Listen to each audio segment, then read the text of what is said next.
selamat bertemu di dalam kasih Tuhan Yesus. Karena kasih dan anugerah Tuhan yang mempertemukan kita di dalam pujian penyembahan kita dalam konferensi pada tahun ini, tahun 2020, walaupun kita di dalam keadaan PKPP, tetapi kita tetap semangat untuk memuji Tuhan, memuliakan Tuhan. Di dalam roh dan kebenaran, kita tetap semangat melayani Tuhan. Haleluya, amin. Mari semua wanita-wanita memuji Tuhan di dalam roh dan kebenaran. Kita sungguh cantik di hadapan Tuhan, dan kita karena kasih dan anugerah Tuhan yang membuat kita semua wanita-wanita cantik di hadapan Tuhan. Terpujilah Tuhan. Mari kita nyanyikan Engkau sungguh-sungguh cantik.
Tuhan Yesus, kita tetap dalam keadaan menyembah Tuhan.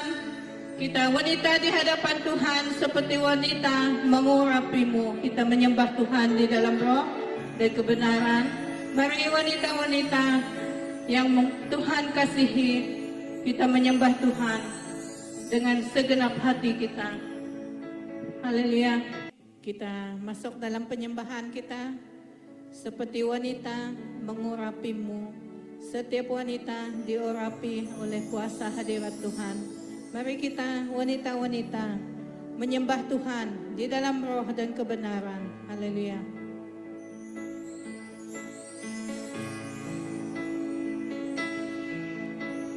Seperti wanita mengurapimu, menangis di bawah kakimu. Demikian hidupku mau mengasihimu, Yesus, Engkau baik bagiku. Seperti wanita mengurapimu, menangis di bawah kakimu.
kami wanita-wanita, para wanita yang ada di setiap gereja. Kami tetap melayani Engkau Tuhan, setia melayani Engkau.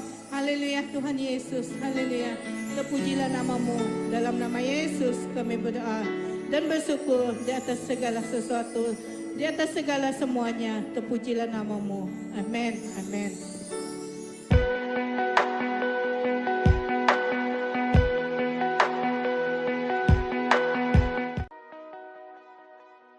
Pastor Datin Rosmaida Sianipar dilahirkan pada 7 Julai 1962.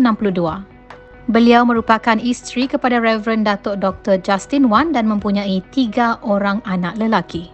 Pastor Datin Rosmaida merupakan lulusan Maktab Perguruan Indonesia jurusan Matematik dan Sains 1985, Sarjana Teologia Institut Injil Indonesia 1994 dan memperoleh Master of Theologia pada tahun 2017. Antara pelayanan beliau adalah sebagai penolong pastor di BEM SIB KEM PPHBN 12 PGA Miri dari 2000 sehingga 2008, pastor BEM SIB Pujuk 3 Bahasa Kayan Miri pada tahun 2009 dan pastor BEM Glory 2010 sampai kini di Miri. Beliau juga merupakan pensyarah part-time di METS sejak 2019. Antara karya penulisan beliau adalah seperti berikut. Buku Wanita Terpuji terbit 2012, Buku Lelaki Teruji terbit 2014, Buku 5 Program Utama Gereja Yang Sehat terbit 2017 dan Parenting Teenagers terbit Ogos 2020.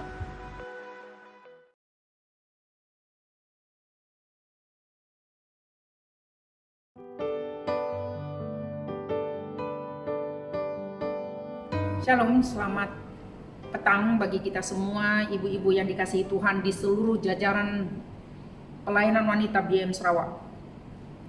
Saya Pastor Datin Rosmaida Justin menyambut kita semua para ibu-ibu yang mendengar perkongsian saya pada hari ini sempena konferensi pelayanan wanita di seluruh BEM Sarawak. Meskipun kita dalam menjalankan konferensi pada tahun ini harus dilakukan atau dijalankan secara online yang diakibatkan pandemi COVID-19. Paling tidak kita tetap bersyukur kepada Tuhan karena kita tetap mampu menyelenggarakannya. Sejak 26 Julai yang lepas kita telah disajikan beberapa topik-topik yang telah disampaikan oleh Puan Minabian, pengurusi pelayanan wanita BEM Sarawak, dan Cik Madeline Teruki, mantan Majelis Umum BEM Sarawak, dan juga Pastor Mekbala, penyelaras wanita kita pada sesi ini.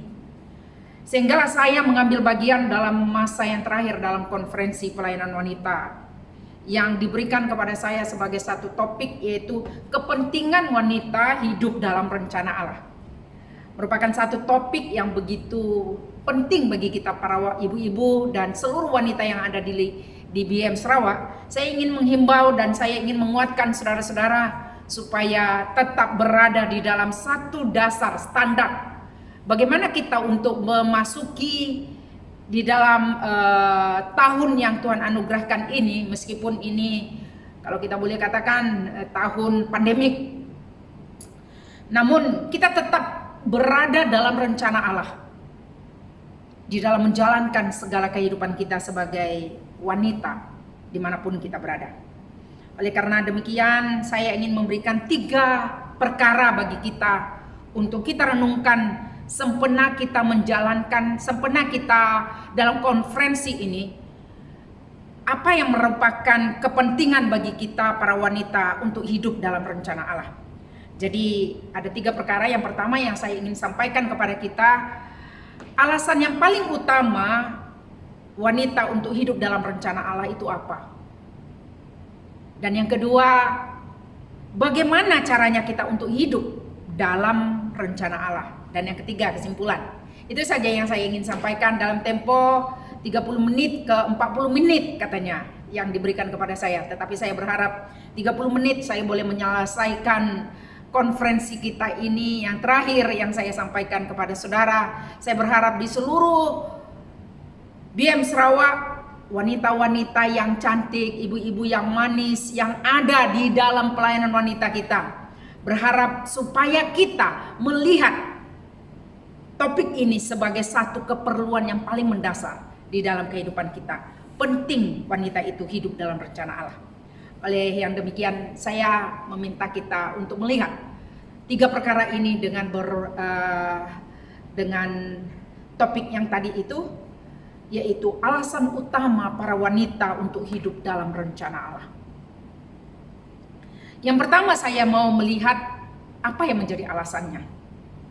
Yang pertama adalah Tuhan Allah menciptakan wanita itu ada di dalam tujuan dan rencana Allah yang jelas. Setiap ciptaan Tuhan, ketika Allah menciptakan langit dan bumi, dia cukup berkata, jadilah. Jadilah, jadilah, jadilah. Tetapi itu berbeza ketika Tuhan menciptakan manusia.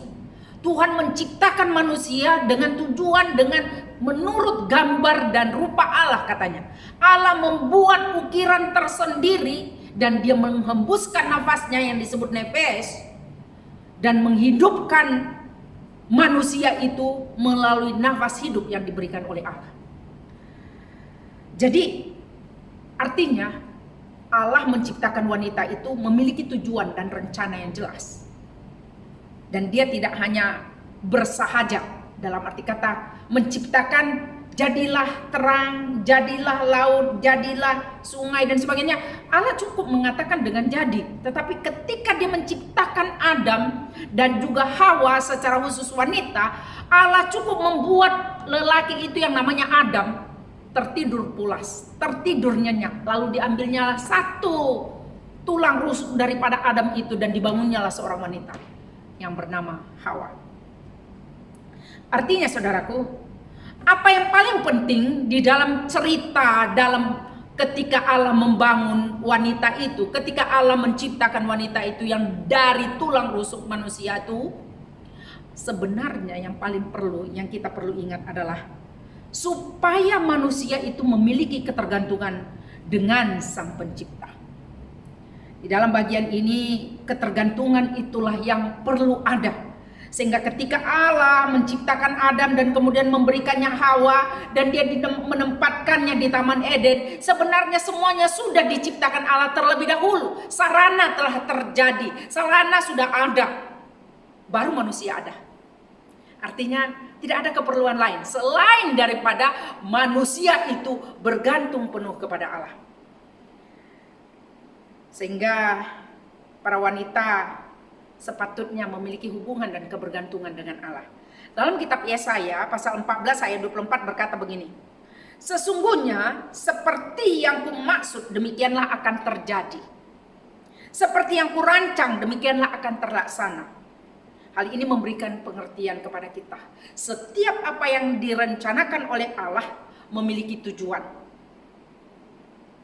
Dan tujuan itu menentukan sifat dasarnya. Dan sifat dasarnya itu akan menentukan tempat dan keperluan di mana ia patut berada. Para ibu-ibu, para wanita yang dikasihi Tuhan, saya ingin melihat bagian firman Tuhan ini, bahwa Allah memberikan para wanita itu sebenarnya di satu tempat di mana yang patut dia berada adalah di dalam hubungannya dengan Tuhan. Sehingga apa yang dikatakan Yesus di dalam Yohanes pasal 15, di luar aku kamu tidak memperoleh apa-apa.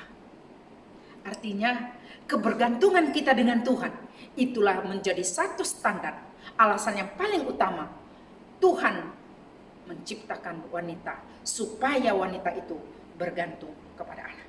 Yang kedua, sebagai ciptaan Tuhan, wanita itu diberikan Allah kuasa. Ya. Allah memberikan kuasa kepada para wanita itu. dalam hal ini kita setara dengan para lelaki. Allah memberikan kuasa kepada manusia supaya memenuhi bumi ini. Di dalam Kejadian pasal 1 ayat 26 dia berkata begini. Baiklah kita menjadikan manusia menurut gambar dan rupa kita, supaya mereka berkuasa atas seluruh bumi. Tuhan memberikan mandat kuasa kepada kita para wanita. Apa maksudnya, ibu-ibu yang dikasihi Tuhan?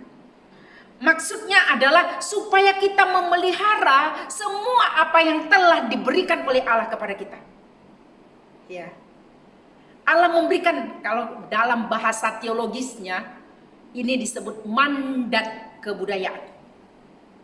Allah memberikan mandat itu kepada kita manusia supaya berkuasa atas seluruh ciptaannya. Artinya memelihara, menjaga, memberi, melestarikan apa yang sudah diciptakan oleh Tuhan. Jika kita tidak menggandakan apa yang diciptakan Tuhan, paling setidak-tidaknya jangan memusnahkannya. Kuasa itulah yang telah diberikan Allah kepada manusia, termasuk kepada para wanita, supaya kita memelihara setiap ciptaan Tuhan. Sama ada dia manusia, sama ada dia dalam hewan, apa saja ciptaan yang ada yang diciptakan oleh Allah, kita patut memeliharanya. Itu merupakan alasan yang utama mengapa wanita itu diciptakan oleh Tuhan. Yang ketiga, alasan yang ketiga adalah supaya para wanita itu menggenerasikan keturunan ilahi. Ini banyak orang yang berpikir, ya, kalau usia sudah mendekati 30 belum bernikah, rasa-rasanya pikirannya, wah, tak ada lagi pasangan hidup. Tetapi ada banyak orang di luar sana, dia hanya bernikah tanpa ada satu ikatan perjanjian yang kudus, tanpa ada satu perjanjian di hadapan Tuhan. Itulah sebabnya saudara, bagaimana para rumah tangga, keluarga dapat menggenerasikan keturunan ilahi ini? Tidak mampu. Oleh karena apa, saudara? Tugas itu sebenarnya diberikan kepada kita supaya kita sebagai para wanita dapat menggenerasikan keturunan ilahi. Di dalam ayat 28 dikatakan begini, beranak cuculah dan penuhilah bumi dan taklukkanlah itu. Apa maksudnya di sana? Artinya Tuhan Allah menugaskan manusia ciptaannya itu untuk menggenerasikan keturunan ilahi bagi Allah kita. Menggenerasikan kehidupan yang ada di dalam dunia ini melalui rencana dan tujuan Allah ini. Kita nggak boleh lari daripada rencana itu. Itu sebabnya ada banyak terjadi pergolakan di antara keluarga rumah tangga oleh karena tidak mendasarkan firman Tuhan ini di dalam kehidupan mereka. Mereka lupa bahwa Tuhan menciptakan dia. Tuhan sengaja menciptakan dia supaya tanggung jawabnya itu di hadapan Allah sebagai pencipta. Dia tahu bahwa dia menggenerasikan keturunan ilahi. Jika Tuhan Allah memberikan mandat ini kepada kita, para ibu-ibu secara amnya, apakah cara hidup kita? Bagaimana kita mengimplementasikan itu di dalam keluarga kita? Paling tidak-tidaknya kita para ibu-ibu mendedahkan kepada para muda-mudi kita, para anak-anak muda kita, untuk mereka tetap memegang teguh standar apa yang telah ditetapkan Tuhan. Bahwa Tuhan mau melalui dirimu para wanita, melalui dirimu para muda-mudi, kamu menggenerasikan, Allah memberikan mandat itu supaya kamu menggenerasi keturunan ilahi. Sehingga jangan salah dalam melakukan kehidupan pernikahan tanpa persetujuan daripada Allah. Dan yang terakhir dalam bagian yang pertama ini, alasan supaya para wanita berperan sesuai dengan fungsinya. Ya, saudaraku yang dikasihi Tuhan, ibu-ibu yang berada di dalam seluruh gereja BM Sarawak, yang mendengar firman Tuhan yang saya sampaikan ini. Mari kita menjalankan peran kita sesuai dengan fungsi yang Tuhan berikan kepada kita. Fungsi kita adalah seorang ibu. Fungsi kita adalah seorang istri. Fungsi kita memiliki peran dan tanggung jawab kita. Mungkin kita berpikir, apa fungsi saya ya? Apa yang harus saya lakukan sebagai seorang wanita? Saudara, dimanapun Anda berada, sama ada Anda di tempat pekerjaan saudara, Anda berada di dalam gereja, Anda berada di dalam keluarga, itulah tempat di mana Anda boleh melayani. Lakukan fungsi Anda sebagai seorang wanita di dalam keluarga, di dalam gereja, di dalam masyarakat di mana Anda berada, termasuk dalam pekerjaan saudara. Dalam bagian ini firman Tuhan berkata, Matius 5 ayat 13 sampai 16. Bahwa kita adalah garam dan terang dunia. Hendaklah terang yang ada pada diri kita mampu bercahaya di tengah kegelapan. Artinya kita menerangi banyak orang yang berada di luar sana yang sedang berada dalam kegelapan. Lewat kehadiran kita, lewat perkataan kita, lewat segala sesuatu yang kita lakukan, orang lain melihat bahwa engkau dan saya adalah garam dan terang di tengah-tengah masyarakat, di tengah-tengah keluarga, dan di tengah-tengah gereja kita pada umumnya. Ibu-ibu yang dikasihi Tuhan, tentu bukan sesuatu yang senang bagi kita untuk menjalani peran dan fungsi ini. Tetapi bukan berarti tidak mampu kita melakukannya, meskipun dia sesuatu yang bukan sederhana untuk kita lakukan. Lalu, bagaimana caranya untuk hidup dalam rencana itu? Itulah yang direncanakan Tuhan bagi kita, supaya kita berperan sesuai dengan fungsi kita, supaya kita melakukan apa yang Tuhan mau lakukan, karena kita adalah ciptaannya, karena kita adalah orang-orang yang berkuasa, yang sedang ditempatkan di muka bumi ini untuk memproklamirkan kuasa Allah melalui kehidupan para ibu-ibu yang dikasihi Tuhan. Oleh karena itu, bagaimana caranya? Ini merupakan poin yang kedua. Bagaimana cara kita untuk dapat hidup dalam rencana Allah? Ada 3 perkara. Yang pertama saya akan jelaskan satu persatu nanti. Yang pertama adalah berjalanlah sesuai dengan visi Tuhan dalam kehidupan kita. Ya. Karena Tuhan tadi sudah membuat satu perencanaan atas hidup saudara, maka kita harus berada di tempat itu dan hidup di dalamnya. Berjalanlah sesuai dengan visi dan tujuan Tuhan dalam kehidupan Anda masing-masing. Yang kedua, berfokuslah kepada tujuan itu. Meskipun ada banyak masalah yang Anda alami, banyak pergumulan, tetapi kadang-kadang pergumulan itu yang mempengaruhi kita, sehingga kita sulit untuk berfokus. Ya, saya belajar juga dari poin ini. Bagaimana menetralisir keadaan hati saya yang terganggu. Ya. Tetapi saya tidak sekedar berkhotbah. Berfokuslah kepada tujuan yang Tuhan kehendaki ini, supaya Anda tetap berada dalam rencana Allah, meskipun Anda banyak pergumulan, tetapi berfokus kepada apa yang Tuhan rencanakan. Karena masing-masing kita punya di hadapan Tuhan, Tuhan punya rencana yang indah dalam kehidupan kita. Yeremia pasal 29 ayat 11 berkata, rancanganku adalah rancangan yang mendatangkan masa depan yang begitu baik kepada kamu. Artinya, untuk sampai ke tempat itu kita memang menghadapi proses. Namun, berfokuslah kepada tujuan Tuhan. Meskipun di dalam proses itu rasa sakit pun ada, rasa gelisah pun ada, rasa marah pun ada. Macam-macam ada di dalamnya, tetapi itu sedang berada dalam proses Tuhan. Yang ketiga dikatakan menetapkan siapa yang akan membimbing saudara untuk hidup tetap di dalam rencana Allah ini. Ini yang menjadi pemikiran kita. Bagaimana cara kita berjalan dalam rencana Allah. Yang pertama, saya ingin membawa Anda berjalan sesuai dengan visinya Tuhan. Bagaimana kita berjalan dengan visinya Tuhan? Ya.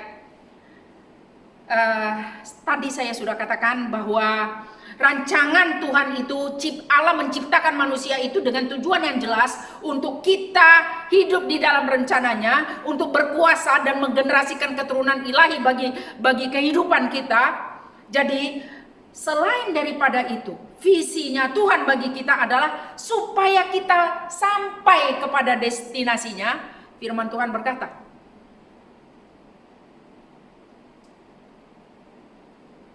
there is no vision, the people perish. Jika tidak ada visi, memang manusia itu binasa. Kalau kita tidak ada di dalam tujuan Tuhan itu, kita sebenarnya sia-sia untuk hidup. Ada banyak orang yang hidup tanpa tujuan, sehingga dia menyia-nyiakan hidupnya.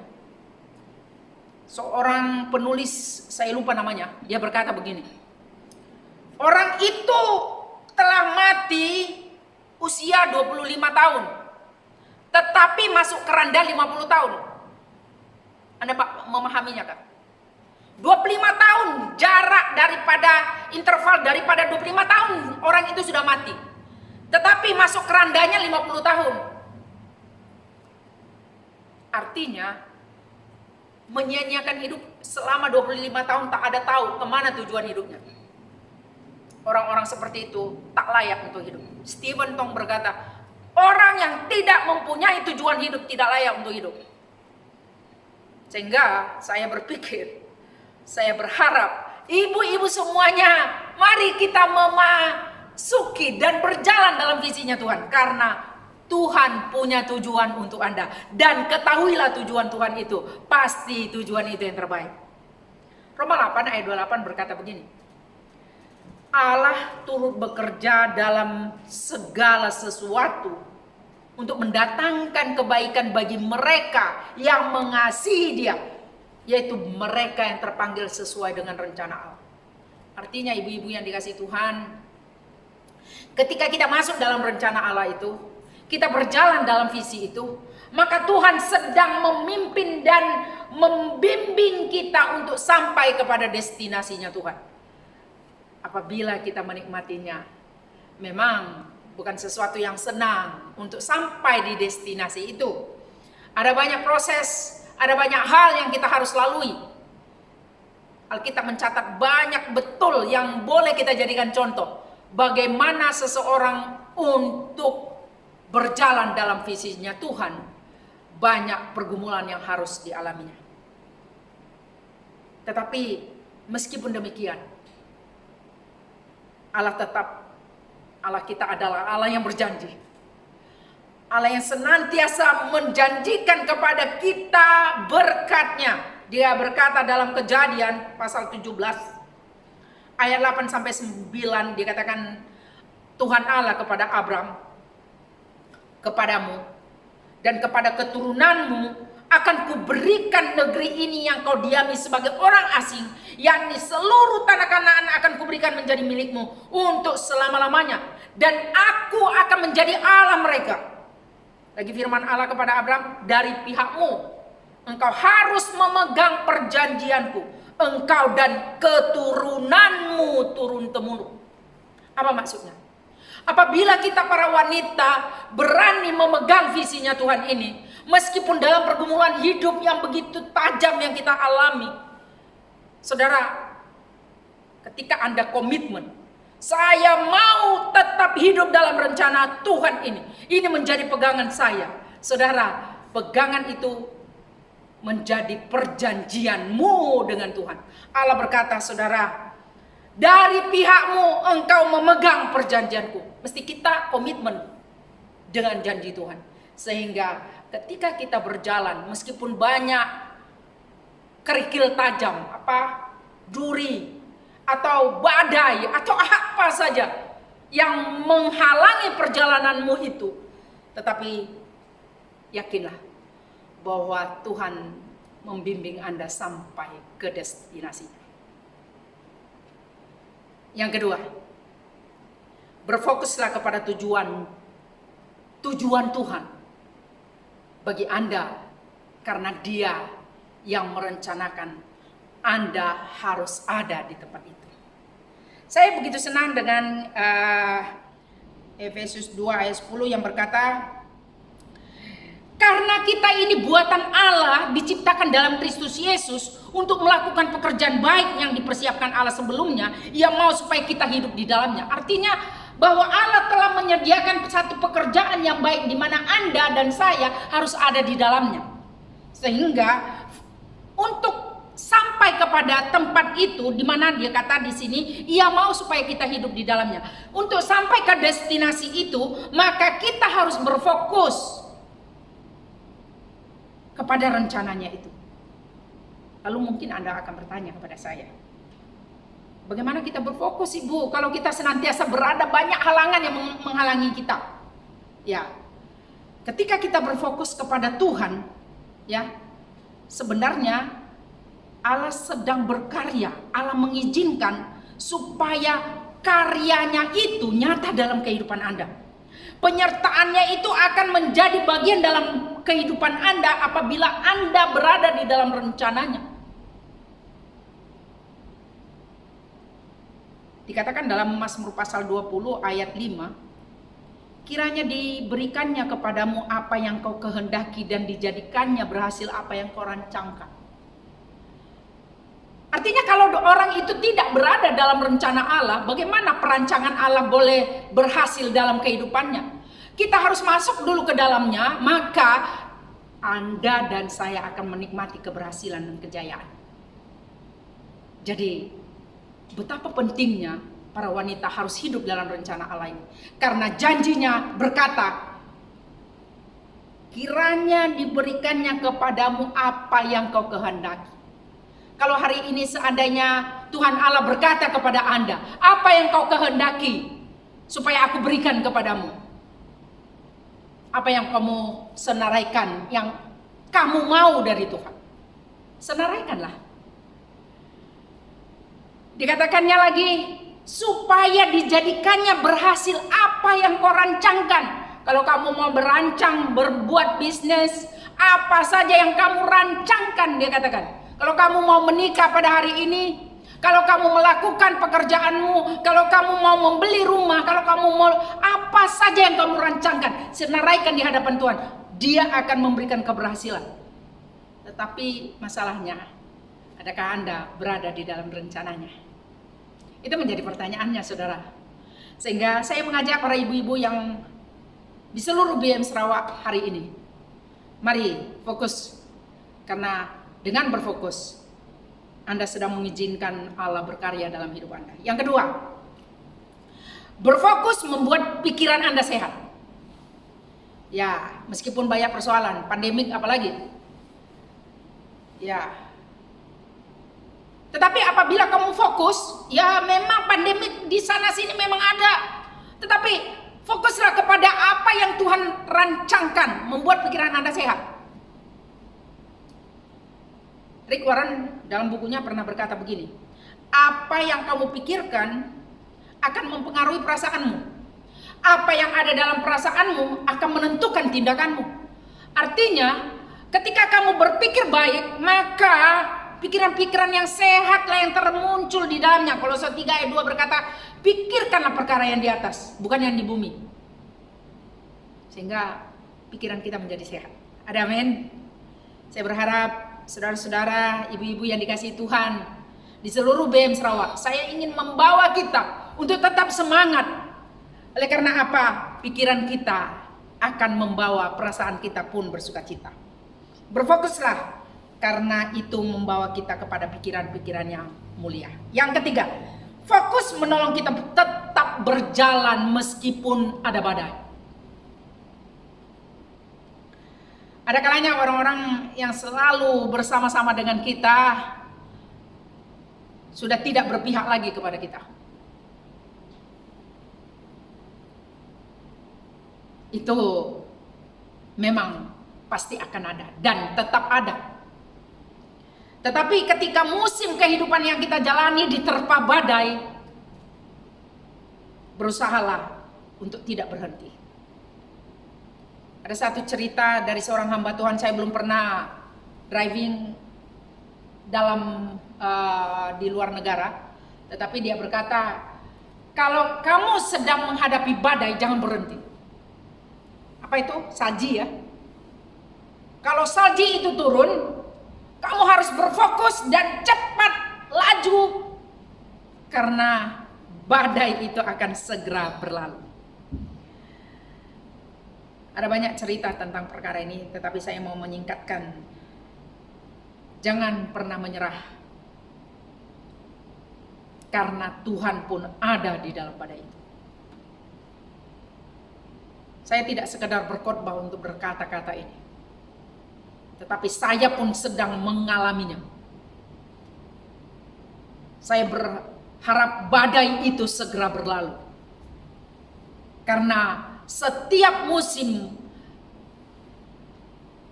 kelak akan menimpa setiap pribadi. Mungkin musim itu terjadi pada diri saya pada seketika ini, tetapi dia akan menghampiri setiap diri kita masing-masing. Tidak kita tahu bila masanya. Tetapi apapun musim itu, mari kita tetap tidak menyerah. Ingatlah bahwa Tuhan ada bersama dengan kita. Dan yang terakhir, bagaimana cara untuk tetap hidup dalam rencana Allah? Selain berjalan sesuai dengan kehendaknya, tetap berfokus kepada rencananya, dan yang terakhir, tetapkan siapa yang akan membimbing Anda untuk tetap berada dalam rencana itu. Kita ini manusia adalah makhluk sosial. Kita perlu bimbingan, kita perlu dibimbing. Jangan merasa bahwa kita, wah saya sudah senior, tak perlu ada orang yang membimbing saya lagi. Saya ada tetap orang yang membimbing saya. Setiap kita perlu dibimbing dan menerima bimbingan. Karena bagian bimbingan itu adalah bagian dalam rencana Allah. Untuk tetap berada dalam rencana Allah, kita perlu bapak rohani, ibu rohani, orang yang senior daripada kita secara rohani. Karena kedewasaanmu, kedewasaanku harus ada proses.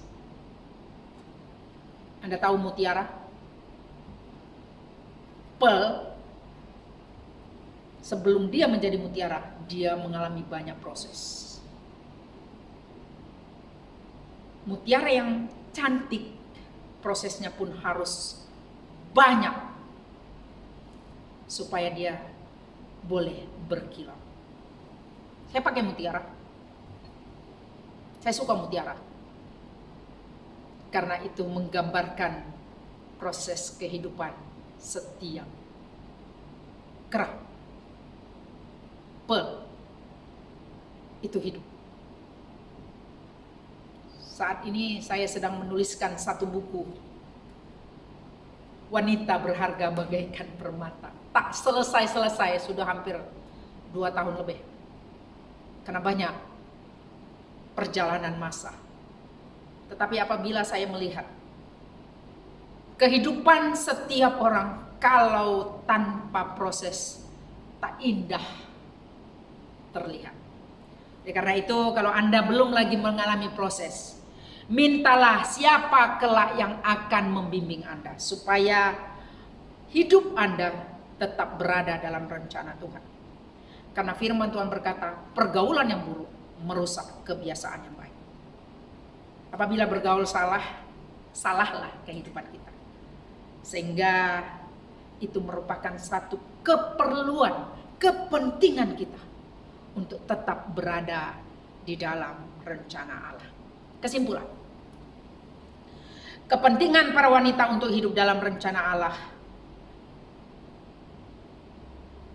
Marilah kita menjalankan mandat yang telah diberikan oleh Allah kepada kita untuk berkuasa memelihara setiap ciptaannya, menggenerasikan keturunan ilahi di dalam keluarga sehingga orang lain melihat bahwa hidup kita adalah menjadi garam dan terang bagi dunia. Dan yang kedua, marilah kita hidup di dalam rencana Allah, berjalan dalam rencananya, karena dengan berjalan dengan rencananya kita memenuhi, kita masuk kepada destinasinya Tuhan, sehingga berfokus kepada tujuannya dan tetap menetapkan ada orang yang membimbing kita untuk tetap kita kuat berada di sana. Tuhan memberkati. Mari kita berdoa. Bapa di sorga, Bapa di dalam nama Tuhan Yesus, hamba berdoa kembali kepadamu Tuhan untuk seluruh gereja Tuhan, secara khusus para wanita-wanita yang ada di dalam BM Sarawak. Hamba berdoa supaya dimanapun mereka berada, supaya mereka tetap memegang janji Tuhan ini, standar kebenaran firman Allah. Supaya mereka tetap memegang ini, mendedahkan, mengimplementasikan firman Tuhan ini di dalam semua aspek kehidupan kami sebagai para wanita. Kami mau supaya tetap berada di dalam hidup dalam rencana Allah. Karena hidup dalam rencana Allah adalah hidup yang menikmati keberhasilan dan kejayaan. Allah telah berjanji. Janjimu adalah ya dan amin ya Bapa. Oleh karena itu hamba sungguh berdoa kepadamu Tuhan, di seluruh ibu-ibu yang ada di seluruh BM Sarawak ini, berkat-Mu kiranya turun atas kami. Apapun masalah yang sedang kami alami sebagai para ibu-ibu yang ibu-ibu yang tunggal, ibu-ibu yang sudah tua, kami berdoa Tuhan berikan semangat untuk tetap hidup dalam rencana Allah. Karena kami percaya apapun yang Tuhan percayakan kepada kami itu pasti terbaik bagi kehidupan kami. Biarlah firman Tuhan ini menjadi bagian dalam kehidupan kami bersama. Di dalam nama Tuhan Yesus kami sudah berdoa kepada Bapa di sorga. Soli Deo Gloria. Amin.